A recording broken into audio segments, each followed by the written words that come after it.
মাসি ডিম কেন, কি রান্না করবা? এখন ডিমের ঝোল ভাত। একবেলা তো মাংস খেয়ে নিয়েছো, এখন রাতে তো খেতে লাগবে, তাই প্লেন ডিমের ঝোল আর ভাত। আচ্ছা, অল্প মশলা, যাতে পেটটাও ঠিক থাকে, শরীরও যাতে খারাপ না হয়। একদম পাতলা হবে না মাসি? খুব পাতলা না, একটু হালকা, একটু ইয়ে হবে। ভাত হয়ে গেছে মাসি? হ্যাঁ, ঠিক আছে, চলো এবার খেয়ে নেবো।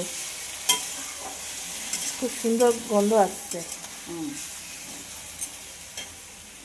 এবার কি দেবা? যা যা দিতে হয়, এটা তো কমন জিনিস, এটা সবাই জানে কি কি দিতে হয়। এই সব, এই আর কি, হলুদ হলুদ। হ্যাঁ, এগুলো এই ন্যাচারাল রান্না, একটা বাচ্চা ছেলেও রাঁধতে পারবে। নাকি তোমাদের এখানে শীত কেমন? আমাদের এখানে শীত ভালোই পড়ে গেছে। হুম, আমাদের এখানে শীত ভালো পড়ে গেছে। ঠিক আছে, চলো রান্না করো, ওকে, তারপরে একসাথে খাওয়া দাওয়া করবো, ঠিক আছে? ওকে, ফাইন।